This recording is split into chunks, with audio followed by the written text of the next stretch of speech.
लंबी यात्रा करनी पड़ी है, आजादी की यात्रा।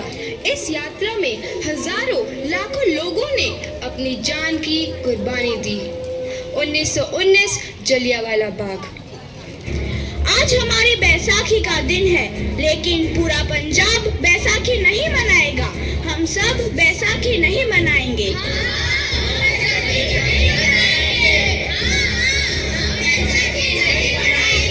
जब तक हम अंग्रेजों को भारत से बाहर नहीं निकाल देते, पूरा पंजाब बैसाखी नहीं मनाएगा।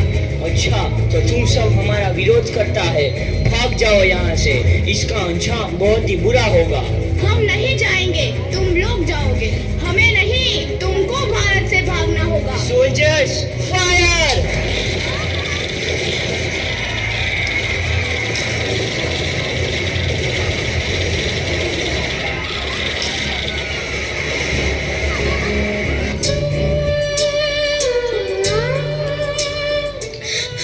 ये जमीन हमारी, ये धरती हमारी, ये खेत हमारे। अभी थोड़ी देर पहले हमारी ये फसलें लहरा रही थी, पर इन अंग्रेजों ने हमारी फसलें बर्बाद कर दी। इन अंग्रेजों ने एक ही झटके में इन सब फसलों को काट दिया। अंग्रेजों, तुम्हारे इस अत्याचार से हम डरेंगे नहीं। इस अत्याचार का बदला लेकर रहेंगे। हम आजादी लेकर रहेंगे। जलियांवाला बाग हर हिंदुस्तानी की आंख नम कर गया। इस कांड में कितने मासूमों की आहुति चढ़ गई। इतनी हैवानियत से इंसानियत कत्ल कर दी गई। जलियांवाला बाग के हत्याकांड ने आजादी की आग में घी देने का काम किया। मासूम औरतों, बच्चों की दर्द भरी चीखें और सिसकियां इनकलाब का गूंज बनकर उभरी। लाला लाजपत राय, भगत सिंह, राजगुरु, सुखदेव सरीखे क्रांतिकारियों ने भारत के इस जमीन से विदेशी दरिंदों को निकाल फेंकने के मंसूबे मजबूत कर लिए। 8 अप्रैल 1929 लाला लाजपत राय के नेतृत्व में साइमन कमीशन के खिलाफ एक भारी जुलूस निकाला गया।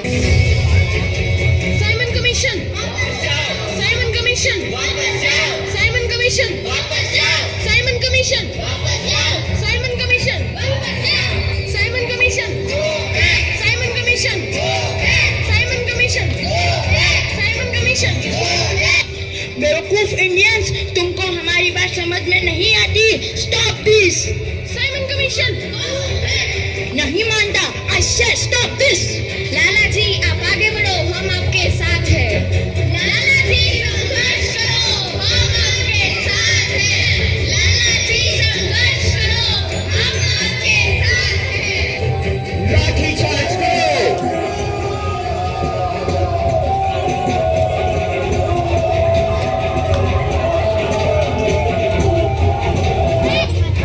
अरे लाला जी को तो बहुत गहरी चोट लगी है, उनका सर फट गया है। मेरे शरीर में लगी एक एक लाठी अंग्रेजी सरकार के कफन में कील का काम करेगी। ये आजादी की लड़ाई रुकनी नहीं चाहिए। ये जिम्मेदारी मैं तुम सबको सौंप कर जा रहा हूँ। लाला लाजपत राय की दर्दनाक मौत के बाद भगत सिंह, सुखदेव, राजगुरु वतन के इन मतवालों के खून में ऐसा उबाल आया जिसका सामना करना अंग्रेजी सरकार के लिए मुश्किल हो गया। अंग्रेजों को करारा जवाब देने के लिए स्कॉट और सैंडर्स को मारने की रूपरेखा रची गई।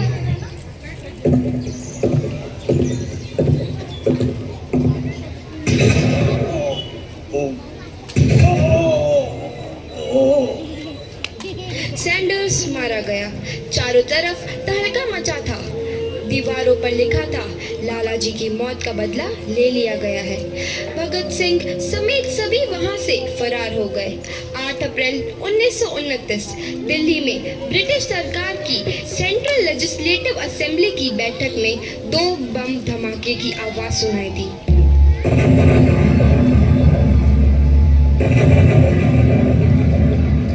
इन धमाकों ने अंग्रेजी हुकूमत को हिलाकर रख दिया। इस घटना को अंजाम देने वाले भगत सिंह, राजगुरु और सुखदेव ने अपने आप को अंग्रेजों के हवाले कर दिया। 1930 को अदालत ने अपना फैसला सुनाया। मुलजिम भगत सिंह, मुलजिम राजगुरु, मुलजिम सुखदेव को दफा 121 और दफा 302 के तहत ये अदालत तीनों को मुजरिम करार देती है और इस गुस्ताखी के लिए ये अदालत इन तीनों को सजाए मौत की सजा सुनाती है। सरफरोशी की तमन्ना अब हमारे दिल में है, देखना है जोर कितना बाजुए कातिल में है।